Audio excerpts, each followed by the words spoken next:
el bloque de la calle Venus. No ven su no ven su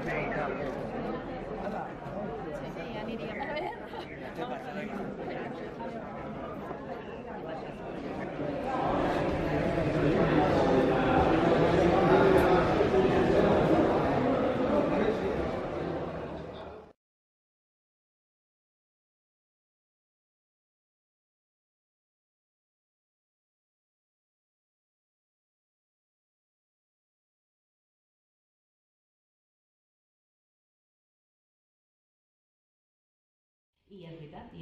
Barcelona no es pot desentendre de la mina i Barcelona ha d'estar a la mina i ha de fer visible la mina i ha de fer que la mina tingui el mateix rang de prioritat que altres territoris. Perquè massa sovint la mina, com altres barris i municipis del Besòs i de l'àrea metropolitana, doncs efectivament s'han pogut sentir oblidats amb raons, no perquè sí, sinó amb moltes massa raons. Com algú que fa molt de temps, molts anys, no sé quants, però moltíssims, que està, per exemple, en un lloc com és la Veu del Carrer, de molta gent que també hem vist aquí present, no us mencionaré tots. De fet, avui sou molta gent la que esteu aquí, que trepitgeu barris i ciutats invisibles i, per tant, estarà molt bé no enrotllar-nos massa i passar el micro i obrir el debat a tothom. I com deia, que altres companys aquí de la Veu del Carrer i de la FAB que estan presents, la FAB és un dels llocs on he après moltíssim, i de la Veu del Carrer també, un dels llocs on he après a conèixer els barris de Barcelona, tots els barris, no només els que surten habitualment als mitjans com a la Barcelona central, i estimar els barris. No he après només a conèixer els barris, sinó a estimar els barris, el relat dels barris, les memòries en plural dels barris, de les que hem après tota una generació d'activistes també moltes coses que després hem intentat utilitzar pel nostre present, que té coses en comú amb el passat i té altres coses que són diferents o canviants. I d'aquest procés d'aprenentatge que jo he fet del moviment veïnal, de la FAB i de la Veu del Carrer, doncs el Marc Andreu és una de les persones que ha estat allà sempre, durant molts anys, i a més, evidentment, no per interès personal, de forma també bastant invisible, i segur que amb molts pocs recursos em consta, i per tant per convicció i per estima dels barris i del moviment veïnal. Crec que també s'ha de fer aquest reconeixement a totes aquelles persones que també de forma bastant invisible estan en el dia a dia fent que, malgrat estar en un món de globalització, dels grans relats que fan els grans mitjans de comunicació, hi ha molta gent que de forma meravellosa i miraculosa batalla quotidianament els relats més petits de cada un dels racons de les nostres ciutats i del nostre país, perquè no es perdin, perquè es transmetin, perquè es discuteixin, perquè se n'aprengui. I hi ha molta gent que des del teixit veïnal, social, cultural, també periodístic fins i tot, que no tots són grans mitjans, i hi ha periodistes diferents també fins i tot amagats en els grans mitjans que intenten fer aquests relats més petits, que en realitat són grans, però que a ulls del gran relat que avui tenen els principals mitjans de comunicació queden molt amagats. I aquest reconeixement, jo crec que aquesta tasca en general s'ha de fer, i concretament el Marc Andreu també. Però ho he viscut especialment amb la plataforma Veritats per la Hipoteca, que va ser l'activisme més intens dels últims anys després de fer el pas a una candidatura política que efectivament fa un any va guanyar les eleccions contra tot pronòstic. I amb la plataforma Veritats per la Hipoteca vaig viure què significa la diferència que pot haver-hi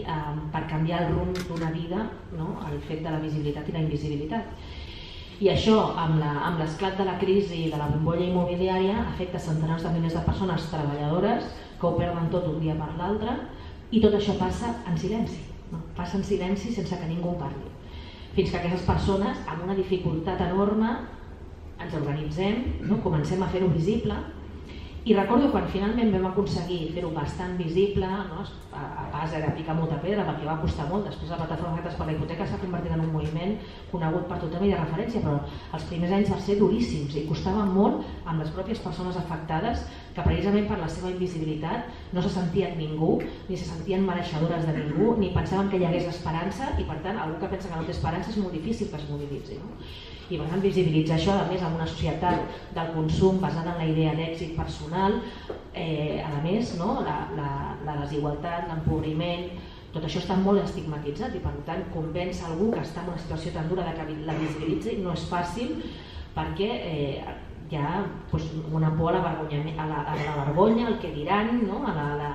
a possibles feines futures, a la teva família, a la teva escala,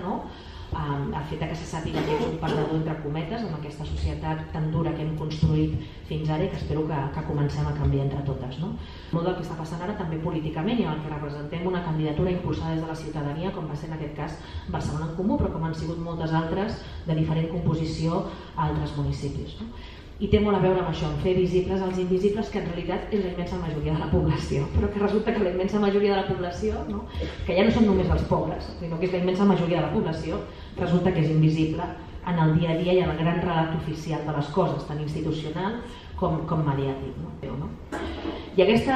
pas de la invisibilitat a la visibilitat de molts invisibles també va passar quan vam guanyar finalment les eleccions després d'un procés que ha estat un component èpic, perquè ens vam juntar molta gent que mai havien participat en política institucional, que no teníem experiència, amb una altra gent que sí que tenia experiència, però ens vam juntar molta gent diversa i en molt poc temps vam fer una campanya molt present als carrers precisament perquè teníem força social, una cosa que molts partits tradicionals havien anat perdent amb el pas del temps. I amb aquesta mobilització es va fer una cosa que molts no es creien, que és que es poguessin guanyar les eleccions en una ciutat tan important com Barcelona, capital de Catalunya, segona ciutat de l'Estat i una de les ciutats de referència en l'àmbit internacional. I de cop aquesta colla de gent invisible va guanyar les eleccions i vam entrar a les institucions, i això va produir moltes imatges d'estranyesa, de sorpresa, d'incomoditats d'alguns, que els va costar acostumar-se que estiguéssim allà i encara alguns no ho porten gaire bé. Però a mi una de les coses que més em va xocar i que em va posar la pell de gallina durant moltes setmanes passades ja a les eleccions és no el que passava dins de les institucions, que en tinc unes quantes anècdotes divertides, sinó el que passava fora, caminant pel carrer o en el metro. La quantitat de gent invisible que et parava i et deia no me lo puedo creer, hemos ganado. O sigui, aquesta idea de no havia votat mai perquè no em creia que servís per res el meu vot i aquesta vegada vaig veure que sí i hem guanyat i encara no m'ho crec. I era gent que bàsicament el que transmetia era això, o sigui, persones migrants, dones grans, persones empobrides, a molts barris populars de la ciutat, però a tota la ciutat, no només als barris empobrits, molta gent invisible, molta gent treballadora precària, gent jove, que acostumada, diguem-ne, a no pintar res, a no ser decisiva, a que no es compti amb ella, i que aquest cop es va creure que podia tenir sentit votar i que moltes vegades s'havia abstingut i vam guanyar les eleccions. I aquesta sensació va ser fortíssima i realment donava una responsabilitat enorme perquè era aquesta idea dels invisibles i els que no han importat un caràcter durant anys i anys, resulta que no s'ho esperaven i ens hem colat i hem guanyat les eleccions. Com una altra anècdota de dins de la institució, no sé si transcendent o en tot cas simpàtica, és que efectivament molta gent habituada a ser molt visible i a decidir molt a la ciutat no ens havia vist mai, ni una sola vegada. Potser en alguna notícia de la tele, aturant desnonaments o fent alguna activitat social, però no ens coneixia i aleshores, clar, en poques setmanes el despatx de l'alcalde, que ara és de l'alcaldessa per primer cop a la història de la ciutat, però que fins ara havia estat de l'alcalde, passaven bàsicament homes, perquè ho hem de dir, bàsicament homes, representant a grans poders de la ciutat, a Fira de Barcelona, al Consorci de la Zona Franca, a la Cambra de Comerç, al Consorci de Turisme, molts homes de molt poder de la ciutat, els que efectivament jo no coneixia de res i no els havia vist mai, a cap dinar, a cap sopar, a cap activitat de cap tipus. Prioritats que no estàs atenent i crec que repensar el conflicte en el territori metropolità per repensar la governança metropolitana és un dels molts temes apassionants en els que nosaltres humilment podrem participar aquests anys, però que estem en el govern municipal, però que evidentment no ho podrem fer bé si ho fem sols i això ho tenim molt clar. Moltes gràcies.